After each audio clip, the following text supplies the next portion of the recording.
secretaria dará lectura a la cuenta.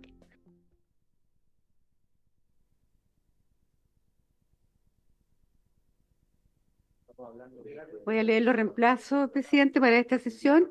El diputado Guillermo Ramírez será reemplazado por el diputado don Felipe Donoso y el diputado don Carlos Bianchi por la diputada señora Marta González.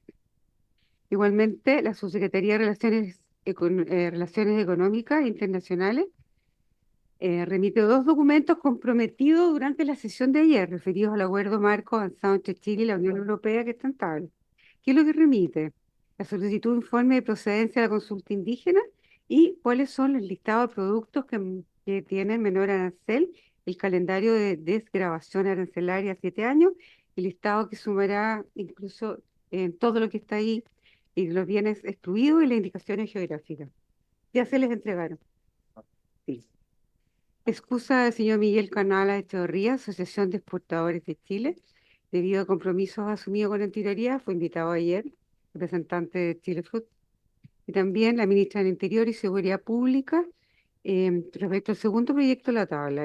Y por su parte, la Biblioteca del Congreso remite un documento donde analiza el informe financiero a la indicación del Ejecutivo presentada ayer del proyecto que queda en la Fiscalía Supraterritorial.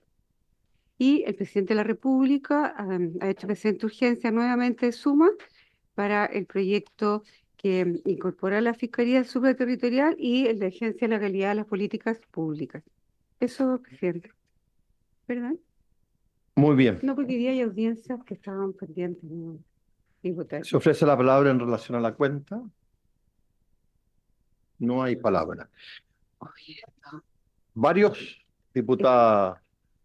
¿Sobre la cuenta? Varios. ¿Sobre la cuenta, diputada Camila Rojas? Sí, presidente, quiero hacer presente que tenemos subcomisión mixta número 1, entonces voy a tener que ir para allá.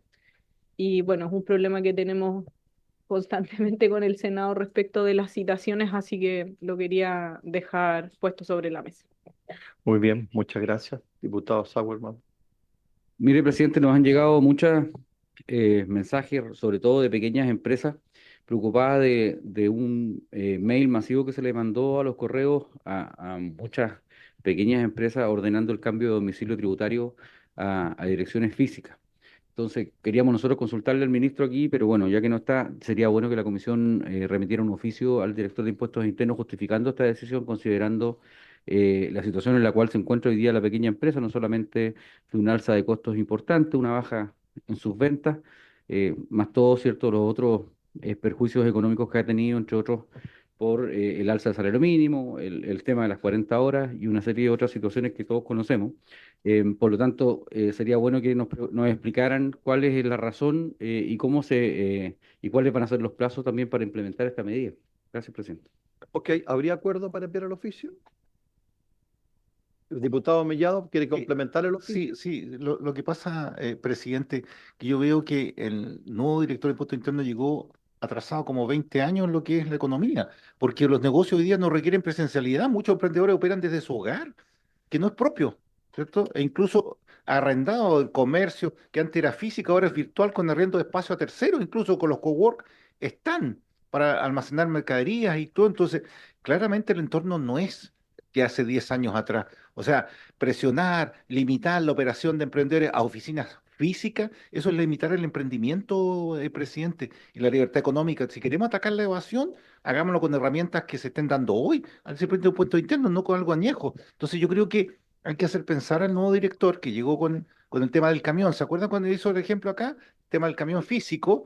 Yo creo que hay que cambiar un poco esa visión, porque si no, en vez de levantar el comercio formal, lo vamos a disminuir. Ok, diputado Romero, pero ¿habría acuerdo para mandar el Es oficio, que no? también, a ver, tal vez, ¿Quiere no que lo sé complementar? sí, es que no sé si complementarlo, presidente, o tal vez otro oficio, que es también enviarlo al ministro de Hacienda a fin de que informe cómo estas decisiones del Servicio de Impuesto Interno pueden afectar el proyecto de cumplimiento tributario, lo que dice relación con los procedimientos tributarios, que ahí se modificaron varios, en donde se establecía el domicilio electrónico, como las notificaciones por correo electrónico. ¿Eso sigue en pie o finalmente eso se derogó? Eso. Muy bien, si habría acuerdo, se envía el oficio. ¿En varios más? ¿No?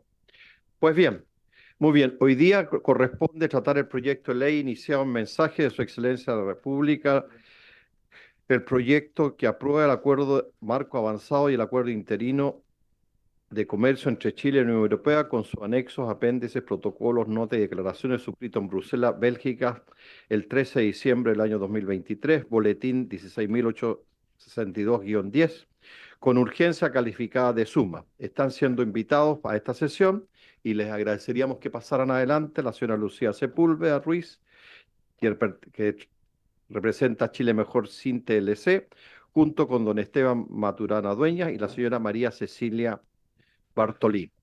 Así que les damos la bienvenida y le ofrecemos la palabra. ¿Quién va a exponer? ¿Usted? Muy bien. Ahí abajo del micrófono se enciende una... Abajo. Al otro lado, ahí abajito. Ahí. Ahí está. Muy bien, tiene la palabra. Muchas gracias por la audiencia, señor presidente interino. Encantada de saludarles. Hemos traído una presentación, entonces esperaría que por favor fuera colocada para ir entregando nuestra visión sobre el Tratado Chile-Unión Europea. ¿Sí? Así que, bueno, desde luego intentaremos, aunque el tratado cubre muchísimos ámbitos y esta es la primera comisión a la que logramos acceder finalmente después de mucho trabajo, pero nos referiremos a los temas que tienen que ver precisamente con la comisión. Entonces yo estoy lista para comenzar en cuanto esté abierta la presentación. Vamos a empezar con las afectaciones que tienen que ver con lo que Chile podría recibir y no va a recibir por algunas disposiciones contenidas en el tratado. Me refiero al capítulo sobre minerales estratégicos. Energía y materias primas se llama ese capítulo, ¿ya? Entonces ahí lo primero, no sé qué pasa con la... Pero sí, Perdón. Ah, disculpen. No. Había preguntado yo si necesitaba traer mi notebook, me dijeron que no porque se proyecta desde acá. Bueno, ya. Entonces estábamos hablando de las afectaciones respecto de la minería. Bueno, hay un capítulo que se llama Energía y materias primas en este tratado. Y este tratado obliga a otorgar a la Unión Europea precios preferenciales para el litio, el cobre y las tierras raras, que son ustedes saben, para financiar, para solventar, digamos, asegurar la transición energética en la Unión Europea. Y eso implica que si, por ejemplo, nuestro país negociara, por ejemplo, un precio de exportación favorable para China, bajo la condición de que China invierta acá, pero nos deja una transferencia tecnológica, entonces Chile le daría un precio bueno a esa exportación, pero tiene que inmediatamente transferir ese precio, o sea, otorgarle ese mismo precio a la Unión Europea. Es decir, hay un precio siempre preferencial para ellos. Y eso implica que el negocio con China es menos, o sea, tiene esa desventaja el negocio con la Unión Europea. Y no le puede restringir el acceso. También el tratado establece que se tiene que dar acceso a todo lo que la Unión Europea necesite en litio. Y si hay otros que piden, no sé, pero el tratado dice expresamente no se puede restringir el acceso. Entonces son condicionantes que tienen implicancias financieras para los ingresos. El precio doméstico, por ejemplo, que se acordara según la Estrategia Nacional del Litio, que ha anunciado el presidente Boric, ¿cierto? Tienen que ver con que, por ejemplo, ahí estamos, claro, ahí estamos hablando de lo mismo, ¿no? Está el presidente anunciando la firma con la von der Leyen, la europea, ¿no? Y les decía yo que si se acuerda un precio doméstico nacional para una industria de, por ejemplo, de baterías de litio o cualquier tema que tenga que ver con darle valor agregado a la minería del litio, en ese caso también ese precio, todo precio doméstico inmediatamente es válido para la Unión Europea, ¿ya? Y consideramos que esto constituye una clara desventaja para las finanzas públicas y que por eso es que no han podido mostrar beneficios financieros para Chile. No conocemos nosotros ningún documento que muestre este beneficio, ¿ya? En segundo lugar, está el tema del aumento del riesgo de las demandas internacionales. Ustedes saben que todos los tratados incluyen un sistema que permite al inversor demandar al Estado chileno cuando no se cumple lo que él dice que son las garantías implícitas a la inversión u otros temas como expropiaciones, en fin, lo que ellos consideren. Quiero mencionarles, y ustedes deben conocer este dato, que la ley de presupuesto de este año contempló gastos de casi $1 millón para prever demandas y por lo que se gasta en ello, en abogados, etcétera. Pero esta suma va a tener un crecimiento exponencial por dos razones. Una, porque el tratado ahora incluye jueces permanentes, ¿no? Van a ser tribunales, tres tipos de tribunales, y en total son 11 jueces con precios que son los fijados por el CIADE y por las instituciones financieras internacionales. Entonces va a ser un gravamen, considero, bastante importante que se va a tener que agregar, obviamente, al presupuesto nacional. Y es para todos los años que dure el tratado, porque ese es el sistema nuevo de tribunales permanentes, ¿no? Por lo tanto, hay que pensar en ese gasto, ¿ya? Además, hay otro tema que es muy probable, que consideramos nosotros, que aumenten las demandas que se van a presentar al Estado chileno, porque ahora se incluye expresamente la autorización para que fondos de papel, que se llaman, o sea, fondos especulativos, puedan demandar a Chile. Esto está en el artículo 17.25 del capítulo sobre inversión, en la parte que se refiere a protección de la inversión. Y por primera vez está esto expresamente detallado en el tratado. Esto se le llama third party funding, o sea, financiamiento por terceros. ¿Y qué significa?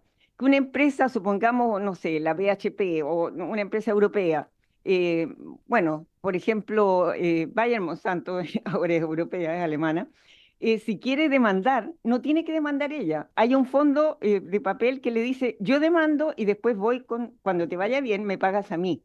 Y entonces nadie va a decir la demanda es de Monsanto, de Bayer Monsanto, van a decir la demanda es de este fondo que no lo conoce nadie. Entonces son menos los riesgos para los inversores y más las ventajas para ellos y más posible que haya todavía más demandas a Chile. Debo decir que, por ejemplo, ante demandas de inversores franceses que las hicieron en tiempo de pandemia, el año pasado la ministra de Obras Públicas tuvo que pagar 55 millones de dólares para, digamos, acordar con la empresa que no siguiera adelante con la demanda, con la empresa del aeropuerto de Pudahuel, EDP, ¿no? ¿Qué otras demandas internacionales se hicieron en pandemia? Bueno, Ohio National Insurance y MetLife por el retiro de la renta vitalicia, que lo consideraron ellos una expropiación y que decían que debiera haber sido pagada de inmediato al valor del mercado.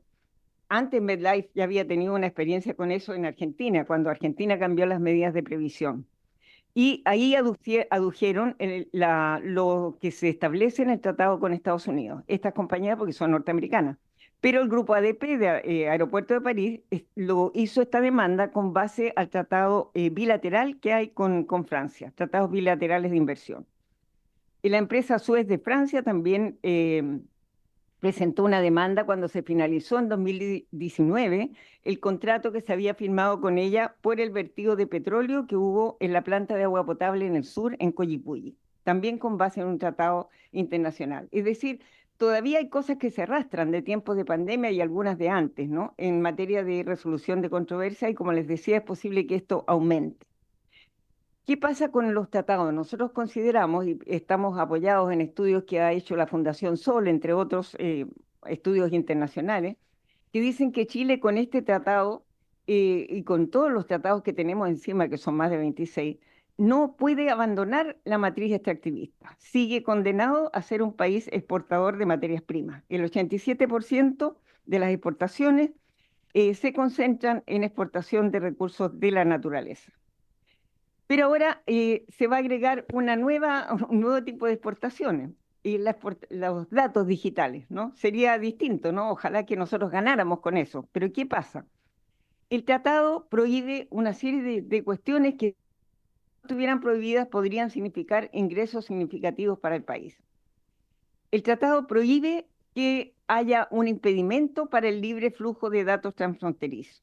Prohíbe aplicar aranceles aduaneros a los datos. Prohíbe solicitar el código fuente o el llamado algoritmo para el e-commerce y todas estas grandes empresas de Big Tech, ¿no? Que algunas de ellas son también alemanas o francesas, ¿no? ¿Y por qué traemos a colación esto? Porque en realidad estamos acostumbrados, bueno, particularmente en mi generación, ¿no? A pensar en la economía en términos productivos, físicos, ¿no? De extracción de bienes comunes, ustedes les llaman recursos naturales, yo como ambientalista les llamo bienes comunes naturales o elementos naturales. Bueno, pero pensamos la economía en esos términos. La economía que se viene es otra, absolutamente otra, es la economía digital. ¿Y qué prueba eso? Bueno, y los ingresos globales que hay hoy día por economía digital superan los 5,7 billones de dólares el año 2022. Para el 2026 se espera que van a ser más de 8 billones de dólares. Y por supuesto ahí Estados Unidos y China son los que están a la cabeza y la Unión Europea quiere ponerse al día, digamos, y pasar a tener también mayor injerencia en este desarrollo de la economía digital. ¿Cuáles son las cifras de la Unión Europea? El año 2022, aquí están las fuentes, ustedes las pueden después verificar, están las fuentes en la presentación. El año 2022 ellos tenían 899.000 millones de euros como resultado de las transacciones en comercio digital. ¿Cuánto teníamos en Chile? Claro que la cifra está en dólares, pero no es tanta la diferencia. El 2022, el mismo año, teníamos apenas 29,4 mil millones de dólares. En la región es mucho, pero en comparación a la Unión Europea no es nada. Esto pone de relieve que hay una gran asimetría. Esto se ve en todos los aspectos del tratado. Pero bueno, como estamos en la comisión acá de Hacienda, quiero relevar la asimetría en general de datos que hay respecto de tamaño y que en general el tratado, todas las cosas que establece las hace como si fuéramos iguales, como si Chile fuera lo mismo, tuviera la misma economía, el mismo nivel de industrialización, el mismo nivel de instituciones financieras, en fin, etcétera, que los 27 países de la Unión Europea. Y la situación no es esa. Entonces, es por eso que muchas veces salimos perdiendo en los tratados, porque son falsas simetrías. Se habla de comercio justo y equitativo, pero no es la realidad. Entonces ya yendo a terminar, para que me encantaría que pudiéramos hacer un diálogo al respecto, establecer o reafirmar que ningún negocio digital europeo va a tributar en Chile. Es decir, todo lo que nos digan de las maravillas de qué sé yo, que el capítulo de finanzas, que que el otro, pero como no está permitido exigirles la localización de los datos, ellos perfectamente pueden hacer sus negocios digitales como lo hacen las grandes economías y tener sus datos ubicados en paraísos fiscales o en sus propios países de manera que no tributen, ¿no? Esto puede ocurrir, por ejemplo, en el procesamiento de datos de los data centers o en lo que se viene, porque el tratado garantiza el libre flujo de datos transfronterizos, como les decía, impide exigir la localización del lugar donde está el procesamiento de los datos, que es la parte más interesante, no solamente la de la energía. Esto está en el artículo 26.13 del capítulo llamado Comercio Digital.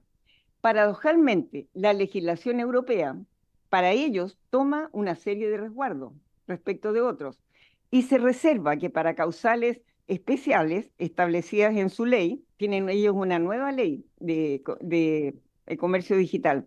Va a entrar en vigencia plena, pero ya hay algunos aspectos que ya están funcionando. En septiembre de 2025 va a entrar en funciones esa nueva ley. ¿Y qué dice esa ley?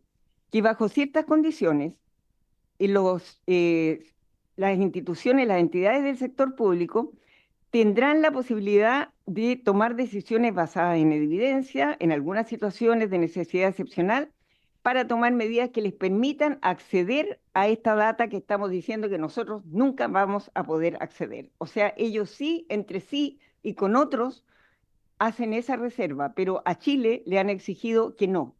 No podemos pedirle el algoritmo, no podemos pedirle el código, no podemos pedirle la localización, etcétera. Todo para ellos, nada para acá. La consecuencia de ello será la evasión de impuestos por las compañías europeas ligadas a la Big Tech. No habrá dónde cobrarles la tributación. El caso típico de esto es lo que pasó en Irlanda, ¿no? Con Uber. O sea, los Uber y cómo ellos funcionan. Eso permite como imaginarlo, pero pensemos en otra economía, la que se viene, esta gran, enorme economía digital que es la recolección de datos para otras funciones. O sea, cuando se habla de ciudades inteligentes, de transporte público que va a estar digitado desde un centro de procesamiento de datos, ¿no? Pensemos en todos los cambios que vienen respecto de la fuerza laboral. De eso estamos hablando, o sea, de una economía que va a desplazar, lamentablemente, mucha de la fuerza de trabajo que hoy día conocemos y que, por tanto, va a tener otros términos y que se va a reproducir entonces esta matriz de que sigamos entregando cosas, pero nosotros no vamos a tener el valor agregado de aquello, no vamos a tener las ventajas, sino que solamente vamos a estar proveyéndoles materia prima, que ahora va a ser una materia prima de otro tipo, son los datos de nuestra cotidianidad, que a ellos les van a servir para implementar sus algoritmos y para hacer grandes y grandes negocios que son los que se hacen en este rubro. Eso es lo que queríamos acotar porque lo que he expuesto es solamente una parte de aquello que nos hace decir que este es un tratado neocolonial. O sea, que es una nueva forma de que países como el nuestro, en lugar de poder desarrollar la tecnología que necesitan, en lugar de poder avanzar, de buscar otra forma de desarrollo y de crecimiento, están obligados a ser tributarios de otras economías, en este caso de la economía de la Unión Europea, que ha debido abandonar otras fuentes en África, en Asia, que está permanentemente además en guerras. Ahora hay una tendencia tremendamente guerrerista en Europa. Entonces, este tratado perpetúa esta tendencia colonial y nos sumerge en algo que nosotros pensamos que ya no debiera pasar en pleno siglo XXI. Muchas gracias y me gustaría mucho que si hay algún comentario pudiéramos absolverlo. Muchas gracias, señora Luisa Sepúlveda. Lucía. Lucía, perdón. Ofrezco la palabra a algún... Sí, pero después va a intervenir él. ¿Alguna consulta? Diputado Boris Barrera, es que abordemos este tema Sí, primero. gracias, y después presidente. le damos Bueno, la palabra. saludar a nuestros invitados. Yo leí el libro ese que tienen sobre este tema. Hablan ahí sobre la obligación también de Chile de participar en operaciones militares. A ver si nos pueden comentar eso. Y también si pueden comentar lo que tiene que ver con facilitar la participación principalmente de las micro y las pequeñas empresas en las compras públicas, que se supone que este tratado facilita el que los chilenos puedan participar en las compras públicas de la Unión Europea, pero también las empresas ya van a poder participar en las nuestras y realmente para las pymes hoy día ya es difícil participar en las compras públicas de Chile. Entonces, si van a tener esa competencia, no sé si ustedes tienen alguna estimación, alguna evaluación de lo que significaría eso para nuestro país. ¿Alguna otra inquietud, diputadas, diputados? ¿No? Muy bien. No sé quién va a intervenir. Hola, buenas tardes y nuevamente gracias por poder participar en esta reunión que tiene que ver con la aprobación o no del Tratado de Libre Comercio Chile-Unión Europea, que hasta ayer no tenía urgencia y hoy de manera sorpresiva aparece con urgencia suma, lo que nos llama la atención, por supuesto. Efectivamente, hay un capítulo en el tratado que desde nuestro punto de vista tiene un componente geopolítico no menor. En el contexto mundial que estamos viviendo actualmente, el conflicto Rusia-OTAN, la situación en Palestina, etcétera, que da cuenta del tránsito desde un mundo unipolar hacia un mundo multipolar. En ese escenario, uno de los capítulos de este tratado establece que Chile podrá ser parte de los conflictos que se viven en la Unión Europea. Dicho de otra manera, si en algún momento la situación desde el punto de vista de los europeos llega al nivel de necesitar apoyo, eso podría significar que tropas chilenas puedan participar, por ejemplo, en el conflicto en Ucrania. Situación que rompe con un concepto de neutralidad que históricamente nuestro país ha tenido a lo largo de su historia. Y yo me imagino que todos podrán entender lo que eso tiene como consecuencias respecto de la soberanía nacional. E involucrarnos además en un conflicto que no es un conflicto de Chile, sino que es un conflicto de las grandes potencias. No es un conflicto de los pescados chicos, como dirían algunos, sino que de los pescados gordos. Respecto al tema de las compras públicas, yo durante muchos años fui funcionario público y de verdad tengo que señalar que para nosotros es extremadamente inquietante que dentro del tratado se contemple la posibilidad de que empresas europeas puedan participar en licitaciones de compras públicas. Un caso, por ejemplo, que podría ser muy complejo es en el tema salud. Imagínense ustedes a empresas chilenas, con el tamaño que tienen nuestras empresas, compitiendo con las grandes empresas alemanas, empresas francesas, empresas inglesas, proveedoras, por ejemplo, de medicamentos, de vacunas o de otros insumos, por mencionar un tema que es el que más o menos conozco. Claramente ahí hay una asimetría brutal. Yo no puedo poner a competir una empresa chilena como Laboratorios Chile, por ejemplo, con Pfizer, con BioNTech o con cualquier otra empresa.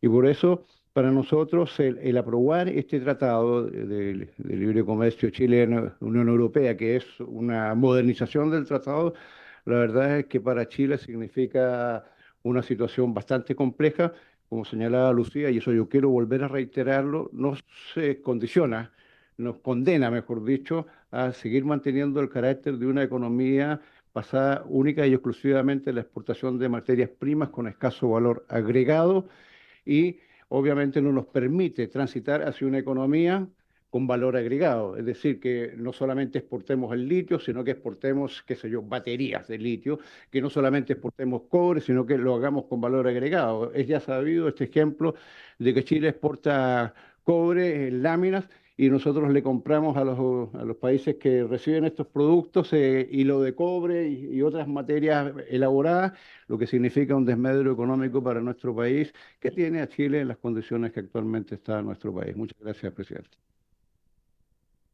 Gracias. ¿Alguna otra consulta? Muy bien. Pasaríamos entonces a continuación a escuchar al segundo expositor. Le damos la bienvenida. Si quieren, quedan liberados. Muchas gracias. Muchísimas gracias. Le iba a preguntar justamente sobre esto. ¿Ah? Pero pueden quedarse sentados ahí, no hay inconveniente. Bien, a continuación vamos a escuchar a don Juan Carlos Domínguez, que viene en representación de la Asociación Gremial de Productores de Cerdo de Chile, ASPROCER. Bienvenido, don Juan Carlos, le ofrecemos la palabra. Muchas gracias, presidente. Muchas gracias a los miembros de la comisión por la invitación. Como dijo usted, yo soy presidente de los productores de cerdo, presidente también de Chile Carnes, que es la Asociación de Exportadores de Carne de Cerdo y de Ave. Vengo como en representación también un poco del sector exportador de alimentos en general, que la verdad que actuamos bastante conjunto en esta política de buscar más y mejores mercados para nuestros productos. Bien rápido del sector para que nos conozcan los que no nos conocen, nosotros somos principalmente importadores de materias primas, cosa que no le gusta, voy a aprovechar el ejemplo antes, le carga a la gente de la minería, pero nosotros somos justo lo opuesto, nosotros traemos materias primas de afuera, trigo, maíz y soya, y en Chile lo convertimos en proteína animal y exportamos de vuelta a todos los mercados del mundo carne chilena de cerdo y de ave. Eh, Ahí está la cifra, no se la pueden dar la lata. Somos una industria que está principalmente en sectores rurales de la zona central de Chile. Estamos en las zonas rurales de la quinta región, de la región metropolitana, toda la zona Melvilla, todo el secano costero, sexta región, la región del Maule, muy importante, hoy día hasta Ñuble, con producción de carne de ave y de cerdo. Tenemos 21.000 empleos directos en la industria, más 11.300 indirectos. Hicimos un catastro hace un par de años de las empresas proveedoras, 9.700 empresas proveedoras de estas localidades, de las cuales 70% son pymes. Como dato extra, 22% de estas 21.000 personas son mujeres. Un poco este es el impacto que tiene hoy día el sector en esas localidades. Como pueden ver en la evolución, efectivamente el sector de producción de aves y de cerdo ha aumentado en los últimos 20 años. Si nos paramos al 2001, hoy día al 2023, 2024 hay una gran diferencia y esa diferencia se debe principalmente a las exportaciones. El año pasado exportamos un poco más de 1.200 millones de dólares entre todos los sectores, siendo el pollo, o sea, el cerdo el principal sector, representando casi el 60% de las exportaciones, después el pollo y después el pavo y el bovino más atrás. Como sector de alimentos, somos el cuarto sector exportador de alimentos después del salmón, la fruta fresca y el vino. Lo que es bien notable, de nuevo, siendo un país que no produce grano, que tenemos al lado Argentina, Brasil, grandes productores a nivel mundial, Chile se ha ubicado igual en el cuarto sector. Respecto a la producción de Chile, el 60% de la carne de cerdo se exporta, el 25% de pollo y el 27% de pavo. O sea, la exportación es muy relevante para el sector. Y si vamos ya a las cifras por país, solamente les quise destacar cuánto pesa la Unión Europea. En el caso del cerdo, los principales mercados destinos son la Asia y después viene la Unión Europea con un 10%, lo mismo las carnes de ave. Siempre aquí un poco, bueno, aquí está el ranking en el caso de Europa, quiénes son los proveedores de Europa de carne. El primero es Reino Unido, o sea, un poco trampa porque están ahí mismo. Los segundos son los suizos y después somos Chile los terceros proveedores de carne de cerdo en Europa. Y eso tiene varias implicancias. Una, que nos diferencia, que hemos logrado generar una industria con todos los contras que hemos tenido, con todos los problemas que hemos tenido. En los últimos años hemos trabajado muy de la mano con el Ministerio de Medio Ambiente y Agricultura para posicionarnos en este lugar y efectivamente los europeos, el único origen, o sea, no reciben producto de Brasil, no reciben producto de Argentina y sí reciben producto de Chile. Lo mismo la carne de ave, nosotros exportamos carne de ave a Europa, no así Estados Unidos, no así grandes productores que no tienen las condiciones sanitarias y la forma de trabajar de inocuidad que tiene Chile a diferencia de los otros países. La exportación para nosotros, y vuelvo a este cuadro bien rápido porque a ver, nosotros, toda la política un poco y todo el esfuerzo que hacemos en exportaciones es porque es la única forma de ser competitivos. O sea, desde que Chile se abrió al mundo, nosotros éramos de los rubros que deberíamos haber desaparecido. O sea, estaban yo creo que la industria automotriz y claramente nosotros, porque era imposible competir contra Argentina, contra Brasil, contra Estados Unidos. O sea, en el minuto que se abrieron la frontera, fue un poco jaque mate para nuestro sector. Y lo que hizo el sector en conjunto con la autoridad fue poner los ojos afuera en las exportaciones. Y eso es lo que nos salvó, y eso es lo que en un país de 18 millones de habitantes, que es muy difícil de generar una industria competitiva, son las exportaciones lo que nos permitieron hoy día competir en este mundo globalizado. Por eso cada esfuerzo que hace el Estado y los gobiernos de turno en mejorar o ampliar esta red de acuerdos, nosotros vale oro porque tenemos, nuestra mayor debilidad es que tenemos un mercado local muy chico. O sea, con 18 millones de habitantes, claro, podríamos cerrar las fronteras, pero estaríamos limitados a un mundo de 18 millones de habitantes y los perjudicados serían los consumidores. Y yo siempre pongo el ejemplo, para nosotros en carne de cerdo se da algo muy, no sé si simpático la palabra, pero nosotros exportamos mucha carne de cerdo, pero al mismo tiempo importamos. Como hay otros países que no pueden exportar como nosotros, esa carne viene a Chile y por lo tanto no hay perjuicio para el consumidor. O sea, el consumidor vive un poco lo mejor de los dos mundos. Por una parte recibe productos de calidad de afuera y por otra parte nosotros podemos exportar los mismos productos a un mayor valor. Y en concreto de la Unión Europea, para no latearlos más, nosotros en la Unión Europea trabajamos con cuotas de libre comercio, o sea, o exportamos nuestros productos en esta cuota que se negoció en su minuto con la Unión Europea, o pagamos en el caso de cerdo, entre 40 centavos hasta casi un euro por kilo. Y la cuota estaba limitada y una de las gran gracias que tiene esta modernización del acuerdo es que permite casi duplicar las cuotas. Por lo tanto, podríamos entrar, nosotros las cuotas las ocupamos completas. O sea, de hecho, ocupamos la cuota completa y después seguimos enviando productos pagando esos aranceles. O sea, la gracia sería que efectivamente podríamos aumentar nuestros envíos sin necesidad de tener que pagar estos aranceles extraordinarios que pone un poco la Unión Europea. Del punto de vista de algo que nosotros venimos trabajando hace tiempo, efectivamente, hay la palabra que me gusta, la simetría es una realidad, sí. Efectivamente, somos 18 millones de habitantes contra 500 millones de habitantes. Europa tiene un ingreso per cápita 2 veces el que tiene Chile, por lo tanto, claro, o sea, efectivamente la negociación, ojalá que, de hecho, ellos pueden mandar carne de Europa hacia Chile sin cuotas.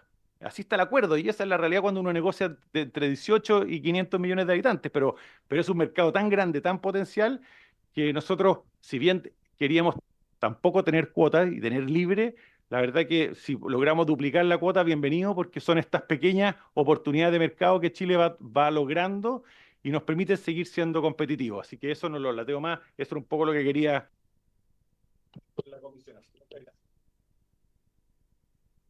Muchas gracias, don Juan Carlos. Ofrezco la palabra sobre la exposición. Diputado Donoso tiene la palabra. Gracias. nos quedó claro el beneficio que tiene al exportar para la industria. La industria también importa. ¿Tiene beneficio en este tratado? ¿Cómo lo consideran ustedes? Solo recojamos las consultas y después, diputado Mellado tiene la palabra. Gracias, presidente.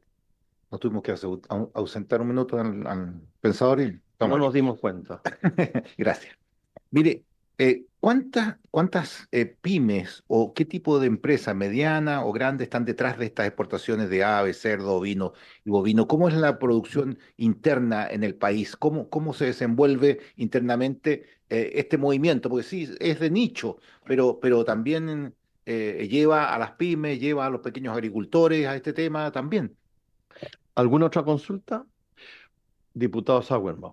Sí, presidente, me gustaría saber cuáles son las condiciones medioambientales de calidad que les exigen en Europa para exportar. Lo pregunto porque nosotros tenemos planteles porcinos en nuestra región y yo he visto experiencias bastante positivas y otras no tanto. Entonces, eh, ¿cómo se vende diciendo, por ejemplo, haciéndole la trazabilidad a un animal?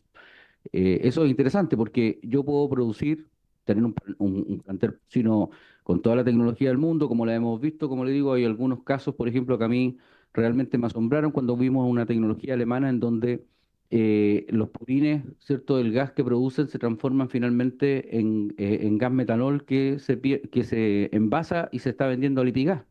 Entonces, eliminamos la contaminación y aprovechamos a hacer un negocio también de energía limpia. Entonces, eso, ni un problema, está perfecto.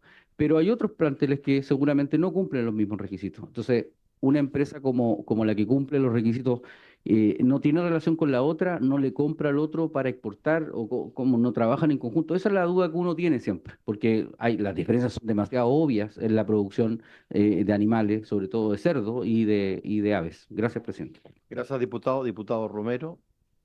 Gracias, presidente. Saludar a las visitas que nos acompañan hoy día. Presidente, preguntar por su intermedio, eh, ¿están preparados los productores de carne para las normas políticas de género que se establecen en este tratado? Es decir, usted señala que solamente para algunos un modesto 22% de la industria son mujeres. ¿Están preparados ustedes para avanzar en al menos un 50% que le va a exigir la Comunidad Económica Europea para aceptarle a lo mejor sus productos? Gracias.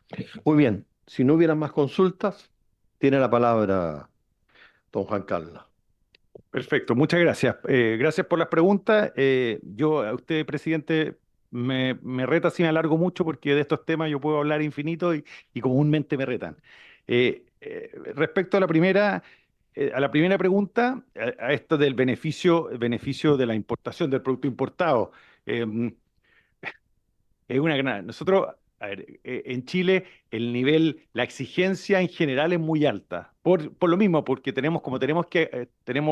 quisimos acceder a estos mercados premium, Japón, Corea, la Unión Europea, el estándar es muy alto. Y muchas veces, de hecho, la pelea con el Ministerio de Agricultura y con Salud es el contrario. Pucha, como las fronteras están abiertas y nosotros también podemos importar productos, nosotros como productores queremos que se le exija al menos lo mismo a los productores de afuera. O sea, un productor de Brasil que manda su carne a Chile tiene que al menos cumplir el mismo estándar que tenemos nosotros. En el caso de Europa, y nos pasó hace un par de años, con Europa ya el acuerdo tiene esta reciprocidad. Por lo tanto, hace un par de años recibimos más de casi 100.000 toneladas de carne de cerdo de Alemania y Polonia, porque en ese minuto Corea le cerró las exportaciones a Polonia, a Alemania, que era más fuerte, y nosotros tenemos un acuerdo de zonificación con Alemania, y nosotros lo respetamos, y nosotros como productores ahí tenemos que agachar la cabeza como buen agricultor y seguir trabajando, ¿no? Son las reglas del juego, que son para bien o para mal.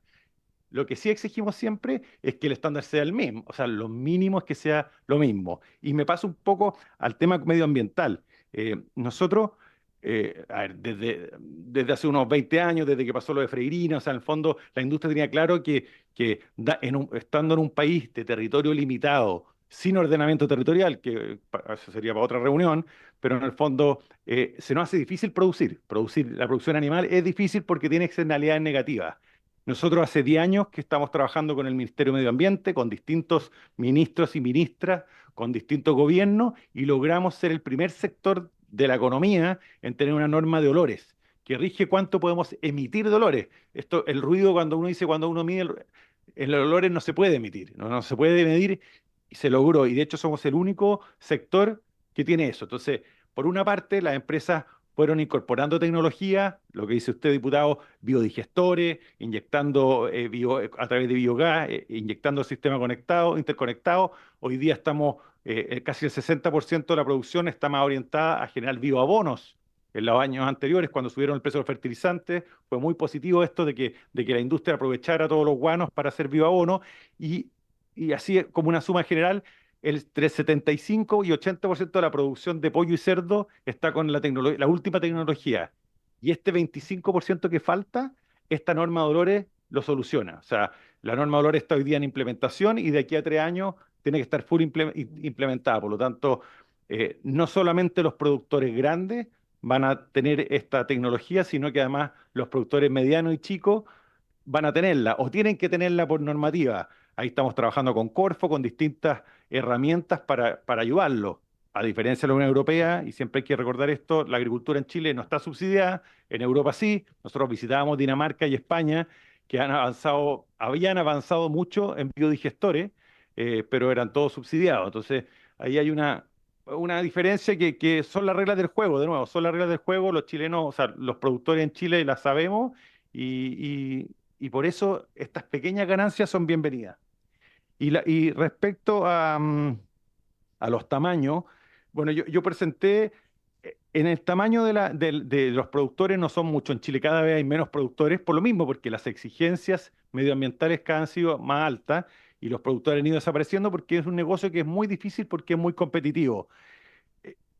Sí es importante definir qué es lo que es la industria, porque claro, si nos decimos la industria son los 24 productores de cerdo que exportan, es falso, porque detrás de esas 24, yo aquí les nombraba, son más de 9.700 pymes, o sea, 9.700 proveedores, de las cuales 70% son pymes. Para que tengan una idea, entre pollos y cerdo, todos los días del año, se mueven 4.000 camiones.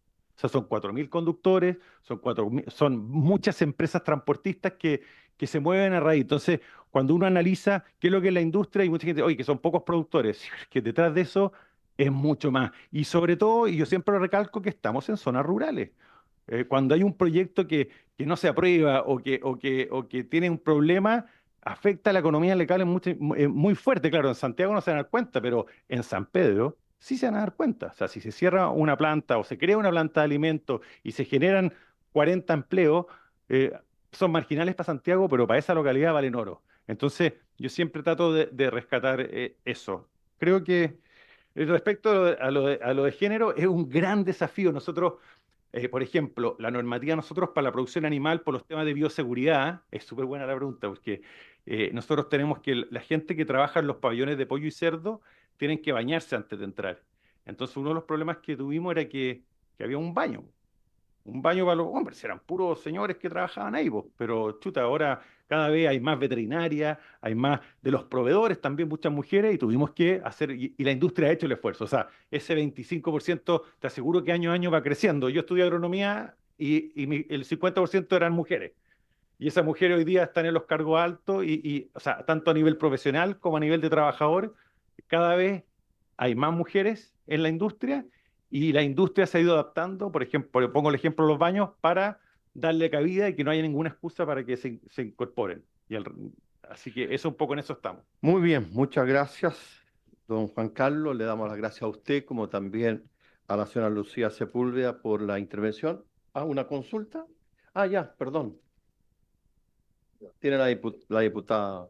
Gracias, presidente. Agradecer la exposición de don Juan Carlos. Em, bueno, desde la región de O'Higgins conocemos la industria desde varias aristas, digamos. Me parece muy bien el tema de lo que menciona de la norma de olores, pero sin embargo, tengo que mencionarlo, también hay una ley de olores que está hoy día en el Senado y que desde O'Higgins siempre me la consultan porque hay una demanda bien histórica, digamos, con el tema de las comunidades Codé, Gualo Miranda, Rancagua, Doñihue, etcétera, por el tema de los olores, y me parece muy bien que se esté avanzando a esta normativa. y que efectivamente veamos que la industria avanza a esta nueva forma de entender también las distintas dinámicas medioambientales, laborales, en relación con las comunidades, etcétera. Pero sin embargo, me queda ahí también una sensación de que si bien se ha avanzado en O'Higgins con algunas iniciativas de encarpar algunas lagunas, etcétera, aún tenemos este tema de la problemática de olores. Yo también le hago hincapié en esto para poder seguir avanzando en esa línea, porque también yo creo en los círculos virtuosos y creo que no hay que una confrontación entre comunidad, empleados y empleador, sino que debe haber efectivamente ese círculo virtuoso, pero en donde las tres aristas manifiesten el mismo panorama y el mismo discurso, digamos. Y en ese sentido también, si usted a lo mejor me pudiese hacer llegar, a lo mejor no ahora, pero también a través de la comisión, porque usted hablaba de los biodigestores, también cómo este tema puede ser biocombustible, biodigestores o bioabono inclusive, que también las comunidades pudiesen beneficiarse en algún punto de esta cadena, de que en algún minuto fue un subproducto muy incómodo para las comunidades los olores y hoy día podría ser un subproducto que les beneficiase de alguna manera. Entonces, si es que hay algunas iniciativas que se han implementado en esa índole, también en el punto de la convivencia con las comunidades, me gustaría que me lo pudiera hacer llegar desde la región de O'Higgins en particular. Y también avanzar también en esta perspectiva de género, yo creo que ahí tenemos muchos temas pendientes, sobre todo temas laborales, que si bien es muy importante, por ejemplo, en una comunidad como Lo Miranda, como Doñihue, Las Plantas, porque es una fuente de empleo importante, y cuando tuvimos el tema de la gripe aviar, etcétera, se nos generó todo un revuelo ahí que efectivamente habían fuentes de empleo en peligro. Pero también hay por este mismo tema, hay cosas que los trabajadores o los pobladores no se atreven a manifestar abiertamente porque tienen temor de perder su empleo, así derechamente. Entonces, yo como representante de la región de O'Higgins me gustaría plantearlo para que usted también lo tuviera en consideración, sobre todo lo que tiene que ver con las enfermedades profesionales que tienen los trabajadores, en los trabajos repetitivos a los cuales están expuestos, etcétera, porque yo creo que ahí hay un espacio importante en donde avanzar en relaciones laborales, junto con las mutualidades también, que tienen mucha responsabilidad en esto, pero como insisto, en un ánimo constructivo de poder avanzar también hasta esta otra paradigma, si se quiere, de productividad, en donde ya hoy día no es que sea la mejor empresa del mundo, sino que es la mejor empresa para el mundo, entendiendo todos los desafíos ambientales, sociales, etcétera, a los que nos vamos a ver enfrentados. Así que eso me gustaría dejarlo como a modo de intervención de la región de O'Higgins, que es gran productora también de carne. Muchas gracias. No sé si quiere contestar. Don Juan Carlos, solo va a tener que ser muy breve porque nos está esperando el ministro de Justicia y el fiscal nacional para un segundo proyecto. O puede enviar por oficio las inquietudes Yo que ha le planteado. envío a la diputada presidente, le envío toda la información que está, feliz de enviarla, y solamente el tema de ordenamiento territorial se lo repito, porque nosotros podemos poner toda la tecnología del mundo, pero la realidad es que cuando hay un vecino que está a 60 metros, es jaque mate, para el vecino y para nosotros. Entonces ahí hay un tema que como país estamos en deuda de lograr empujar una buena normativa de ordenamiento territorial que permita que convivan la gente en los sectores rurales, la industria, el turismo. Yo creo que Europa lo logró hace 10, 15 años. Nosotros tenemos que insistir en eso para tener una buena convivencia, porque es una necesidad mutua. Porque nosotros en la región del Maule tenemos el mismo problema con Coesca. Lo mismo, claro, pero por eso escapa la tecnología, es más un problema de ordenamiento territorial. Y ese es un gran Si desafío. nos pudiera informar, Feliz, se lo agradecería. feliz presidente. Muy bien, se agradece a ambos invitados a su exposición. Vamos a suspender por unos segundos para darle la bienvenida. ¿Tenemos que votar al tiro este? Ya, en votación entonces. Sí, muy bien, pongamos en votación. Presidente. ¿Sí? Sí, presidente, lo que pasa es que yo todavía no estoy completamente convencido del proyecto. Creo que nos faltó más debate, más exposiciones. Por ejemplo, hablábamos ayer, le preguntábamos a la subsecretaria por el impacto en las pequeñas, en las microempresas, en la participación, por ejemplo, en las compras públicas. decía de que alguna empresa o la gran mayoría, no lo sé, han solicitado este tipo de acuerdo. Creo que hubiera sido importante haberlas escuchado, por ejemplo. Haber escuchado también, haber hecho un contrapunto a lo que planteó la agrupación esta de Chile Mejor sin TLC con la exposición de la subsecretaría. Creo que en estos momentos yo no estoy en condiciones de poder aprobar el proyecto porque creo que falta más debate. Diputado Sepúlveda, ¿quiere complementar algo? No, discrepo por su intermedio, por lo planteado por el diputado Boris Barrera. Yo la verdad es que no tengo mayores inconvenientes. El proyecto se acogió la posibilidad de que pudieran exponer quienes, por cierto, permanentemente han estado en contra de los tratados de libre comercio, en particular de este proyecto. Y yo no veo qué más podemos ver. Yo, para serle franco, creo que, que este tratado no innova mucho en lo que hoy día tenemos y, por cierto, mejora las condiciones de Chile con la Unión Europea. Entonces, sería cuestionar lo que tenemos desde antes y, por cierto, uno con su voto tendrá que refrendar lo que estima que es más conveniente para Chile. Que duda cabe que estamos insertos en un mundo global y que gran parte de nuestra economía depende de los acuerdos comerciales que ha suscrito este país y que esperamos profundizar con este. Hay el acuerdo de votar hoy día, ¿eh? Pero quiero hacer la salvedad. Muy bien, diputada Igael. Sí, yo solamente porque el día de ayer efectivamente acordamos hoy día recibir estas dos audiencias y votarlo. De todas formas, como aclarar porque la subsecretaría no podía estar hoy día presente, pero de todas formas entiendo que no les llegó la invitación o eso al menos se me había señalado. Ahora, igual entiendo que si hay exposiciones hoy día hubiese sido positivo que las pudiesen responder, presidente, y que sea en atención a ellos, si es que hay algunas consultas que hacer y hablar directamente con el Ejecutivo, poder ver alguna sesión más para poder conversar con el Ejecutivo de esas consultas, si es que existieran. Como yo no estuve en la primera parte, ¿cierto?, de la comisión.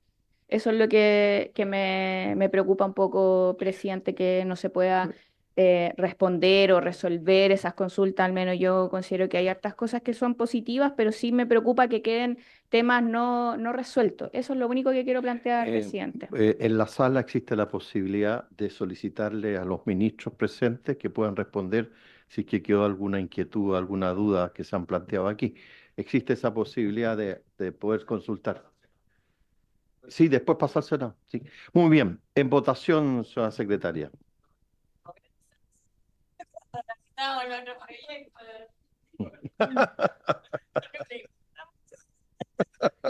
En todo caso, la Secretaría precisa, presidente, que los ministros entran por derecho propio, no necesitan ser invitados. Y el propio ministro designa a la subsecretaria, nunca se le invita a la subsecretaria. ¿Sí? Muy bien. Pongamos en votación. Ya. Señor Barrera.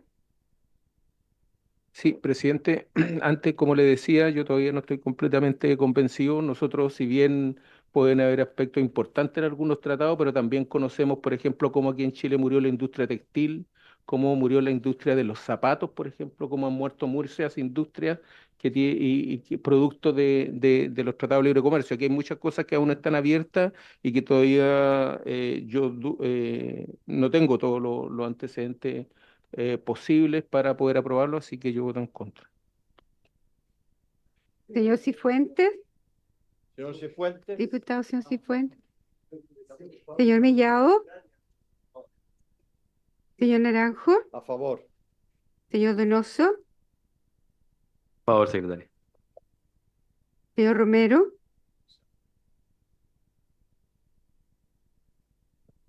Señor Sáez. Señor Sauerbaum. Presidente, perdón. Aclararle al diputado Barrera que la industria textil murió con las expropiaciones de Allende. Así que votamos a favor de este acuerdo. No. Señor Sepúlveda. Sino precisar, la industria textil se afectó como en todo proceso de globalización que tiene un país comercial, Hubo sectores que se perjudicaron y hubo sectores que se beneficiaron. En el fondo, lo que este sistema busca, no, perdón, estoy haciendo mi introducción, nadie me puede apurar en eso. Lo que los tratados de libre comercio justamente buscan eso, que las especialidades, las ventajas competitivas, comparativas que pueda tener un país lo hagan tener mejores espacios de competitividad. Pero la industria textil, por cierto, se fue a propósito de la apertura brutal que tuvo Chile, sin ningún tipo de protección, en los años 80. Yo apruebo este tratado. Señor von Mühlenbrock. A favor. Y presidente. ¿Y señor más? Sí, yo solamente porque creo que es importante transparentar, lo que nosotros estamos votando es la incidencia en materia presupuestaria o financiera del acuerdo. No estamos votando el acuerdo como tal, eso se votará en la sala y ahí se resolverán los temas y las dudas, inquietudes, en fin, que tenga el proyecto de ley. Y yo leyendo el informe, que no, en realidad solamente hace una referencia, me queda claro que no existe algún problema respecto a la incidencia presupuestaria del acuerdo y por lo mismo voto a favor y me reservaré para la sala mi posición respecto al acuerdo como tal. Diputada Ciudad Marta González. Sí, mire, yo también voy a un poco hacer unas solicitudes también. Yo hice algunas consultas a la subsecretaria ayer también y no me quedaron del todo tan claras. Yo creo que lo principal es que este tratado sea y saquemos el máximo provecho y sea lo más beneficioso para nuestro país, para todos los que se puedan beneficiar de ello. Así que yo también solicitaría a la comisión si que pudiesen citar cada cierto tiempo a que vengan a dar cuenta de cómo se ha aumentado, de cómo se ha hecho esta capacitación con las pymes, con las micro, con las empresas, para que en el fondo, ayer veíamos una curva de 10 años, entonces a mí me quedó la sensación de que en 10 años se podría también haber avanzado mucho más y sobre todo las trabas internas que puedan tener las distintas personas a acceder a esos mercados y cómo se cotee, etcétera, toda la dinámica que pudiésemos apoyar a las personas que van a usar este tratado, pudiesen también tener mayores herramientas. Voy a aprobarlo, pero me gustaría que la comisión pudiese tomar esta solicitud. Gracias, secretario. Muy bien. El resultado, presidente, 10 a favor y 2 abstenciones. Aprobado. Habría que nominar al diputado informante, el El diputado señor Barrera. le corresponde al señor Sauer. Le corresponde, Sí, pues, dijo abstención. en contra. Ajá. Entonces, 10, 1 y 1. 10, 1 y 1. Y el diputado informante no es el El diputado diputado, Barrera. no, el diputado señor Sauerbaum. Ah, El diputado señor Sauerbaum es el informante. diputado Sauerman, el informante. Muy bien, vamos a suspender por unos segundos para que ingresen los invitados para abordar el segundo tema.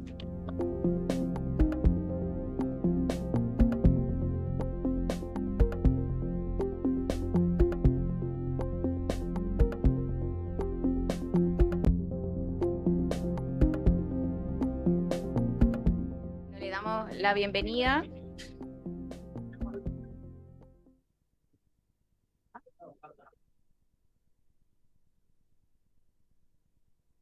Ya. Bueno, se retoma la sesión. Le damos la bienvenida al ministro de Justicia, al fiscal nacional, y pasamos a ver entonces el segundo proyecto en tabla, que es iniciado en el mensaje del presidente de la República, que incorpora la Fiscalía Supraterritorial. Para eso, entonces, le damos la palabra al ministro Luis Cordero. Por favor, silencio, diputados. Ya retomamos la sesión. Ministro. Muy buenas tardes, presidenta, diputados, diputadas, fiscal nacional, a todos quienes están presentes.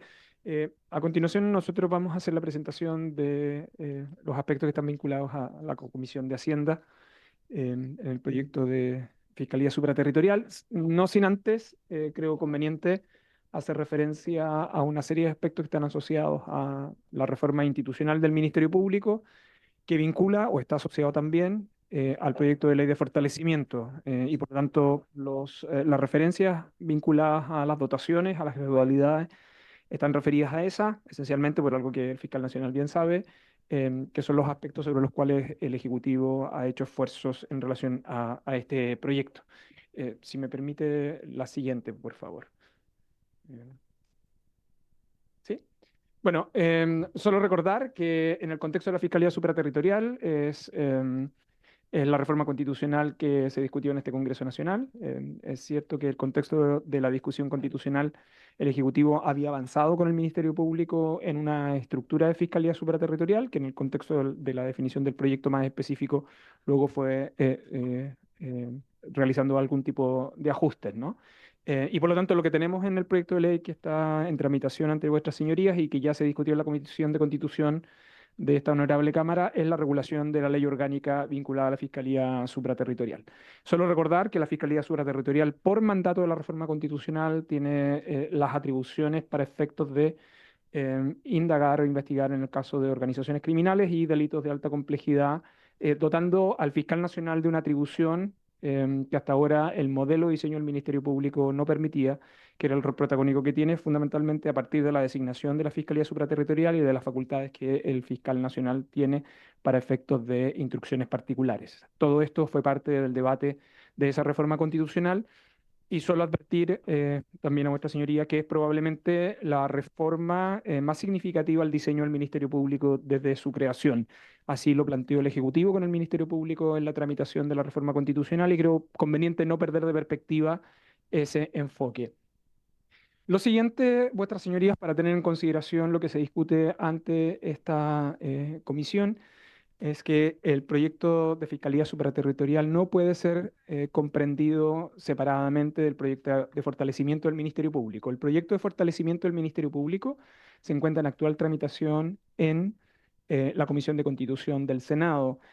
Durante su tramitación, de hecho esta mañana estuvimos conjuntamente con el fiscal nacional en la tramitación de ese proyecto, se han hecho una serie de observaciones y una en particular ha tenido que ver con modificar la gradualidad de ese proyecto de ley. Por lo tanto, existe ya un informe financiero original y uno actualizado que ha permitido actualizar la gradualidad a 3 años y aumentar las dotaciones en las cuales ese proyecto también se encontraba involucrado, ¿no? ¿Esto por qué es relevante? Porque de las observaciones que había formulado el Ministerio Público, la caída de personal y fundamentalmente de fiscales implicaba probablemente no una adecuación a los propósitos a los cuales estaba vinculada la estrategia actual del Ministerio Público. El Ejecutivo acogió esa observación del Ministerio Público y por lo tanto modificó la gradualidad en el proyecto de ley de fortalecimiento, permitiendo una inyección de fiscales importante en el segundo año. En el caso de la Fiscalía Supraterritorial, no olvidar lo que implica sus competencias desde el punto de vista de su estructura, es un proyecto de ley, que es la siguiente, por favor. Que tiene que ver con reforzar las atribuciones del fiscal nacional y además de eso, la creación del sistema de análisis criminal y de crimen organizado. Por eso, en cada una de las tramitaciones, tanto lo que hacemos nosotros en la tramitación de fortalecimiento del Ministerio Público como en esta, tener en consideración que son 2 proyectos de ley que están robusteciendo no solo las competencias, sino que las dotaciones del Ministerio Público.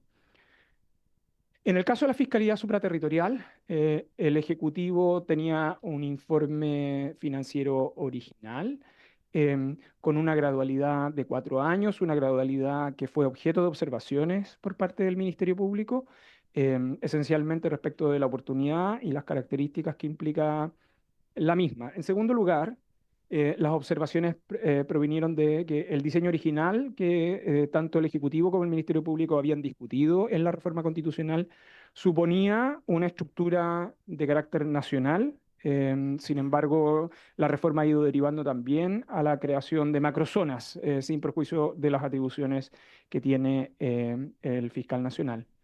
El Ejecutivo ha hecho esfuerzos sobre este punto. Yo les quiero decir que en esta parte la Comisión de Constitución rechazó las normas que estaban vinculadas a gradualidad, fundamentalmente porque consideró insuficiente la gradualidad de la votación. El Ejecutivo hizo esfuerzos durante la tramitación en la Comisión de Constitución, que más adelante les mostraré, reduciendo la gradualidad en 2 años. Sin embargo, la Comisión de Constitución también lo rechazó. El día martes de esta semana, el Ejecutivo ha presentado a vuestras señorías un nuevo informe financiero con una gradualidad de 3 años, aumentando la dotación, tratando de hacer el esfuerzo fiscal más significativo que más adelante yo a vuestras señorías les mostraré. El Ejecutivo, esa es la predisposición con la que ha enfrentado este proyecto, entendiendo su importancia, pero también las restricciones fiscales que hasta ahora tenemos. Esa es la dotación, más o menos como se ha ido distribuyendo por año, y esto ha implicado dotaciones adicionales al primer año, 23 funcionarios y 49 el segundo año.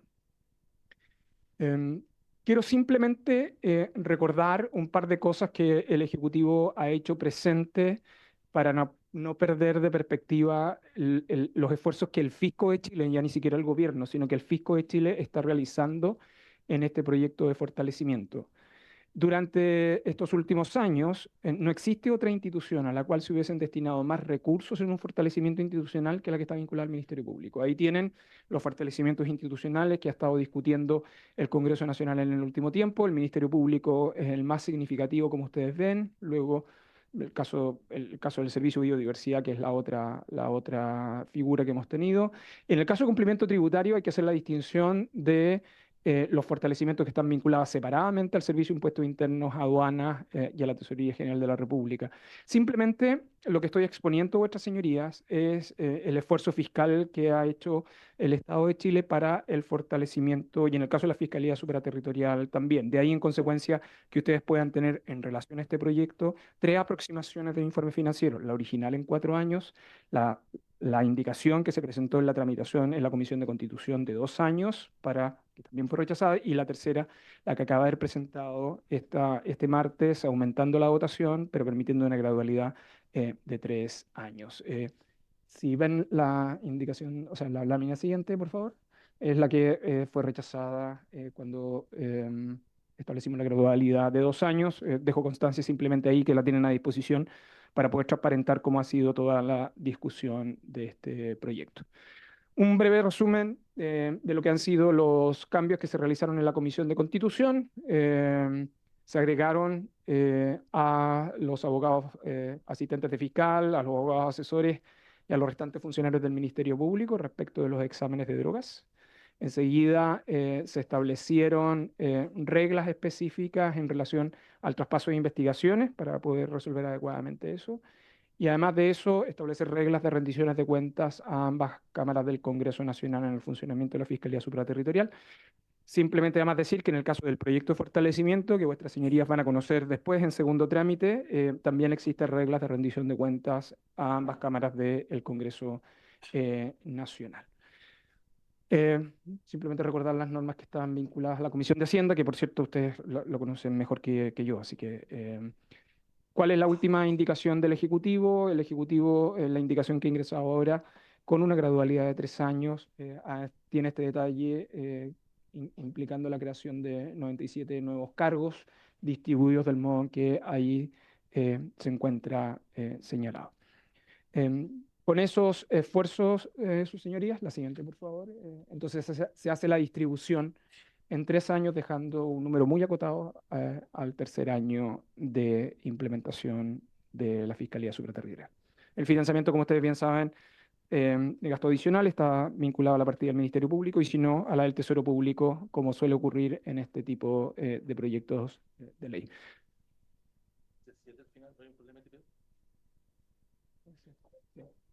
Puede ser. Finalmente, solo recordar, más allá de las discusiones que están vinculadas al proyecto, a los temas de esta comisión, solo recordar la importancia que tiene la creación de la Fiscalía Supraterritorial más allá de la reforma constitucional, en términos de que implica un cambio sustancial al funcionamiento del Ministerio Público y sobre todo al enfoque de organización. En eso el Ejecutivo participa de ese cambio de enfoque que se ha planteado por parte del Ministerio Público. Enseguida, la importancia que asume el fiscal nacional en la persecución penal, dejando simplemente de lado esta visión de ser un gran gestor de la institución y transformarse en un rol protagónico para la indagación criminal. Y además de eso, una estructura de análisis que está vinculada a las gestiones que más allá de que, aunque en la actualidad no tengamos normas, es cómo se viene estructurando el Ministerio Público teniendo en consideración el escenario futuro de trabajo que enfrenta. Eso nada más, señora presidenta. Muchas gracias, ministro. A continuación tiene la palabra entonces el fiscal nacional, señor Ángel Valencia. Muchas gracias, presidenta, por su intermedio saludar a todas las y los honorables diputadas y diputados que se encuentran presentes en esta sala, a sus equipos, a los demás invitados, al señor ministro de Justicia, a su equipo asesor. En primer lugar, agradecer la invitación para poder exponer en todo aquello que dice relación con la competencia de esta comisión, en nuestros planteamientos en lo que se refiere al proyecto de ley que modifica la Ley Orgánica Constitucional del Ministerio Público para crear la Fiscalía Supraterritorial. En primer lugar, destacar que el proyecto aprobado por la Comisión de Constitución de la Cámara, en lo que se refiere al articulado que modifica la orgánica del Ministerio Público, es un proyecto valioso que constituye una contribución muy significativa al combate del crimen organizado, transnacional y transregional. Comparto y adhiero a lo que plantea el señor ministro de Justicia respecto a la importancia que tiene en lo que se refiere a la reforma al Ministerio Público, a la Fiscalía, la trascendencia que eso tiene, y también valoramos todas las normas que han sido aprobadas por parte de la Comisión. En ese punto no hay disenso, más bien por todo lo contrario, y quiero valorar especialmente no solo la calidad del trabajo legislativo de la Comisión de Constitución, sino que también la celeridad con la que ese trabajo se realizó. Quisiera exponer, compartir con esta comisión brevemente, había consideración de la naturaleza de esta comisión, algunos aspectos respecto de relativos a la justificación de la Fiscalía Supraterritorial, cuál es su propósito, cuáles son sus fines y, en consecuencia, sus vínculos con el proyecto y la gradualidad. La Fiscalía Supraterritorial es una aspiración de larga data del Ministerio Público que ha ido modificándose a lo largo de los años. Es una idea que fue madurando en el tiempo reciente como consecuencia de los desafíos que enfrentamos en materia de combate a la criminalidad, pero no es una idea que haya surgido solo el año pasado ni hace un par de años. Tanto es así que es una institución que paralelamente a la tramitación de la reforma constitucional que creó esta fiscalía en nuestra Carta Magna, en la Carta Magna vigente, paralelamente también se estaba discutiendo una reforma similar en el segundo proceso constituyente. Es una idea que fue madurando a lo largo del tiempo, y obedece un diagnóstico compartido bastante transversal. ¿Cuál es ese diagnóstico compartido y transversal? Consiste básicamente en lo siguiente: el Ministerio Público, cuando fue concebido y diseñado en la década del 90, primaba en Chile, a fines de los 90, primaba en Chile principalmente un diagnóstico en torno a la necesidad de fortalecer las regiones, la regionalización, y una profunda desconfianza del poder central, una profunda desconfianza del poder central. Y todo el diseño... Bueno, el punto es que es bueno el cilantro, pero nunca tanto, decía mi abuelita. El punto es que efectivamente se empoderó a los fiscales regionales, sin que se estableciesen reglas claras que, por ejemplo, les impusiesen la obligación de coordinarse entre sí para combatir ciertos fenómenos criminales. Tampoco se estableció la posibilidad de que el fiscal nacional les impusiera el deber de coordinarse. En Santiago, en la región metropolitana, existen 4 fiscalías regionales. No existe ninguna regla que permita que el fiscal nacional les imponga tener un turno compartido de flagrancia. Eso significaba, hasta hace algunos meses atrás, que podían tener las 4 fiscalías turnos de flagrancia distintos, de tal manera que, lamentablemente, siempre con algunos matices, un fiscal que tenía competencia hasta los números pares de una región, ese fiscal de turno de flagrancia y de primera diligencia puede tener un criterio distinto de aquel que se encontraba en los números pares de la misma calle, simplemente porque esa calle es el límite entre 2 fiscalías regionales. Sumado a lo anterior, nos comenzamos a enfrentar en los últimos años un fenómeno que no tenía precedente en la historia republicana, que es el combate del crimen organizado transnacional. No teníamos precedente en nuestra historia de tener que perseguir bandas que no solo operaban en más de 2 regiones, sino que además tienen sus bases o sus centros de operación o sus centros de toma de decisiones fuera del país. Y nuestro sistema altamente regionalizado tampoco contribuía a que los fiscales compartiesen información entre ellos, tuviesen acciones coordinadas para investigar estas bandas. Y permítanme amplificar esto a la región metropolitana, porque la región metropolitana, teniendo 4 fiscalías regionales distintas, las 4 fiscalías podían tener estrategias distintas de persecución. Al extremo incluso que en muchas oportunidades teníamos en zonas fronterizas fiscales que le impartían a una policía una orden y los fiscales del otro lado del límite regional una orden a una policía distinta, sin que además ni la fiscalía ni la policía estuvieran compartiendo antecedentes. Y a una fiscalía nacional que no tenía las atribuciones para obligar a las fiscalías a coordinarse entre sí. ¿Okay? Durante este año hemos tratado de emular aquello que debería poder reconocer la ley o contemplar la ley a través de los equipos ECO, a través de un acuerdo entre las fiscalías regionales metropolitanas para un turno de flagrancia común, a través de los acuerdos macrozonales en distintas áreas del país, en la zona norte, en la zona sur, para tener turnos de primeras diligencias y de flagrancia integrados, particularmente de primeras diligencias, pero todo eso ha sido a costa de persuasión, de buenas razones, de gastritis, y del duro peso de la realidad. ¿Ah? Hemos tenido experiencias exitosas de buenas prácticas en el pasado, porque insisto, nada asegura que se mantengan, de trabajo conjunto para la persecución de ciertas estructuras criminales. Un ejemplo que siempre citamos es el caso de la coordinación de la macrozona sur, de los fiscales de la macrozona sur, que van desde el Biobío hasta los lagos para la persecución del fenómeno del hurto de madera. Y el trabajo que han hecho conjuntamente, porque como todos tienen claro, yo creo que ustedes lo tienen más que claro, quienes se dedican al hurto de madera, el límite regional les resulta bastante indiferente o bastante irrelevante. Y también nos ocurre lo mismo con las investigaciones que se han llevado en la zona norte, particularmente en la Fiscalía de Tarapacá, para la investigación del fenómeno del Tren de Aragua.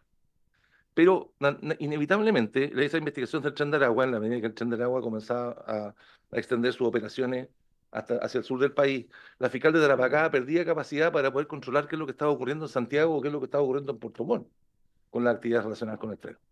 Simplemente las investigaciones se empiezan a cruzar, hay datos que empiezan a aparecer en distintas investigaciones, y cuando ya la investigación, la información no se encuentra concentrada, no se encuentra debidamente coordinada, las investigaciones comienzan a ser más ineficaces y lo peor de todo, no solo ineficientes, sino que además las bandas advierten que tenemos una debilidad. Y como las bandas advierten que tenemos una debilidad, nuestros límites regionales, en lugar de transformarse en protecciones para quienes viven en torno a ellos, comienzan a transformarse entonces en debilidades. ¿Y para qué vamos a decir lo que pasa con nuestras fronteras? Entonces, todo eso demostró que debíamos seguir la ruta que habían seguido otros países que han tenido experiencias similares. Ya en esto no es que seamos de nuevo, no es que estemos tratando de descubrir la pólvora, no es que estemos yendo a la frontera del conocimiento o a la frontera de la organización en materia de fiscalía. La Audiencia Nacional de España tiene una organización similar que permite que las comunidades autonómicas tengan sistemas de persecución, pero que haya un organismo centralizado que en caso de terrorismo y de crimen organizado tiene una competencia especial en todo el territorio de la República. Lo mismo pasa en el norte con el Perú, y que en el Perú también tienen fiscalías que están ubicadas en cada espacio geográfico, con competencias geográficas, pero también tienen una orgánica nacional que permite investigar todo lo que ocurre en ciertos fenómenos criminales más bien graves, como el crimen organizado, etcétera, a lo largo del Perú. En países que tienen orgánica federal, creo que esto es más simple de entender, ¿no? O sea, pensemos en lo que ocurre en los Estados Unidos. En los Estados Unidos tienen fiscalía en cada uno de los estados, pero también tiene una fiscalía federal que puede investigar fenómenos que ocurren en todos los estados de la Unión, con independencia de lo que es también las investigaciones, con separación de competencias respecto a lo que pasa con cada una de las fiscalías de cada uno de los estados. Y la Fiscalía Nacional Antimafia en Italia, en que la Fiscalía Nacional Antimafia, nuevamente respetando todas las autonomías de cada una de las provincias italianas y respetando también distintas autonomías, distintas jurisdicciones en materia de ciertas competencias especiales, tiene una competencia especial centralizada para la investigación del crimen organizado y del terrorismo en toda la República Italiana. No es entonces que estemos descubriendo la pólvora, sino que simplemente advirtiendo que para la investigación eficaz del crimen organizado, y no de cualquier banda, por favor, no confundamos eso, no que se juntan 3 tipos para robar un auto en un mall o para realizar 2 portonazos y vamos a entender que eso es crimen organizado. No, estamos hablando de estructuras más complejas que esa, y particularmente en el caso de la Fiscalía Superterritorial, que tenga efectos transregionales. Es decir, no es que estén operando no solo en un espacio geográfico, sino que están operando en distintas regiones del país, o que están operando desde fuera de Chile ¿no? O se están moviendo hacia el exterior y vuelven a entrar al país. Necesitamos una estructura especial porque la ley chilena, esta ley que altamente regionalizó el país y particularmente el Ministerio Público lo exacerbó, creó una suerte de, se dice, yo no lo comparto plenamente, pero se ocupa la analogía de señoríos feudales. Es decir, que cada fiscal tiene competencia en su pequeña región, no tiene obligación general de coordinarse, es muy difícil imponerle la obligación de coordinarse con los vecinos y en consecuencia cuesta realizar investigaciones integradas a lo largo de todo el territorio nacional si no hay buena disposición. Uno no puede contar solo con buena disposición. En el marco de ese consenso general, se entendió además que era necesario establecer ciertos equilibrios en la persecución y cierto grado de nivel de centralización. Se entendía que si se iban a investigar, si iban a realizar investigaciones de carácter nacional, era conveniente también entonces que el fiscal nacional tuviese algún tipo de competencia.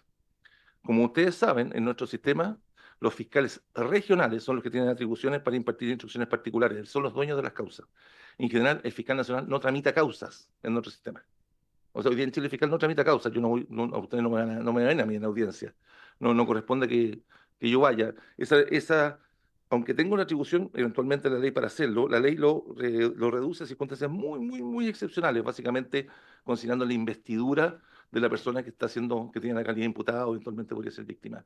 Y cuando hablamos de la investidura estamos pensando en las más altas autoridades del Estado, e incluso ni siquiera así es obligatorio. Ni siquiera así podría ser obligatorio. Un ejemplo sencillo de eso, por ejemplo, es la muerte del presidente Piñera. Aunque nosotros tenemos una investigación abierta para los efectos de esclarecer la muerte del presidente Piñera, esa investigación la lleva una fiscal regional y no la lleva el presidente, no la lleva el fiscal nacional, porque tampoco hay una justificación, considerando las circunstancias del caso, de que el fiscal nacional asuma una causa. Entonces son situaciones muy excepcionales y tanto en la Constitución como en la tramitación en la Comisión de Constitución, y esto ya está en la Constitución, se entendió que como equilibrio a este peso, a este poder que tenían los fiscales regionales de tomar decisiones en sus distintas causas y la imposibilidad del fiscal nacional de intervenir incluso en las cosas más complejas o las causas de mayor gravedad, es que se crea un fiscal supraterritorial, que es el fiscal jefe de esta fiscalía, que es de exclusiva confianza conforme a la Constitución del fiscal nacional. Y ahora sí el fiscal nacional en estas causas va a poder impartir instrucciones particulares. Es decir, aquí, si en estos casos el fiscal nacional podría decidir que se formalice una investigación, podría decir que se acuse a una persona, podría decir cuál es el quantum o la cuantía de la acusación, lo que no ocurre, lo que está impedido constitucionalmente, e incluso podría ser objeto de una acusación constitucional, si el fiscal nacional intentase hacerlo en las otras causas que hoy día tramitan las fiscales regionales, y hoy día no lo puede hacer en ninguna de las causas que actualmente se tramitan conforme a la ley actual. Entonces, este elemento es una herramienta crítica hoy día en el combate al crimen organizado, porque todo lo que estamos haciendo con los equipos ECO, con los turnos de coordinación de la región metropolitana, es tratando dentro de lo posible, con la ley que tenemos, sobre la base de nuestra capacidad de persuasión, de tener esfuerzos conjuntos de investigación. O sea, hoy día el rol que cumple el fiscal Barro de coordinación de la investigación de los homicidios que se cometen en la región metropolitana en crimen organizado, surge de un acuerdo de los fiscales regionales. Cualquier día un fiscal regional podría decir, sabe que yo no estoy de acuerdo con cómo está llevando las causas del fiscal Barro y todas las causas de esa fiscalía regional tendríamos que sacarlas de la competencia del fiscal Barro. Y yo tendría que ir una a una delegándola al fiscal Barro. No podemos hacer ese tipo de cosas. Lo mismo ocurre con los turnos de instrucción y otra serie de cosas. Entonces, la Fiscalía Supraterritorial existe un acuerdo amplio, transversal, de los distintos sectores políticos en orden a que es una herramienta clave para el combate al crimen organizado. Insisto, no es que estemos descubriendo la pólvora, ni poniendo nosotros en la frontera. Estamos haciendo lo que han hecho otros países que han sido exitosos. Estoy hablando de España, estoy hablando de Italia, estoy hablando de lo que hacen los países federales, los países donde esto funciona exitosamente. En consecuencia, esta fiscalía tiene una orgánica que se reforma en la ley orgánica, que esperamos que este Congreso pueda aprobar a la brevedad posible, ¿no? Y tiene un presupuesto. Ahora, ese presupuesto, como es una institucionalidad que está comenzando, y además como le confiere atribuciones al fiscal nacional, que el fiscal nacional antes no tenía en el diseño original, es que nos ha parecido conveniente y razonable que sea una orgánica en principio pequeña. Si ustedes pueden advertir la cantidad de fiscales que tiene la Fiscalía Supraterritorial les va a sonar quizá paradójico, pero la Fiscalía Supraterritorial tiene 30 fiscales operativos, más 4 jefes zonales, más un fiscal regional, más un fiscal jefe. ¿Mm? Ustedes podrían pensar, pero ¿cómo la herramienta principal, una de las herramientas principales que vamos a tener para el crimen organizado? Hubiéramos esperado que hubiera tenido más músculo, hubiera sido más grande.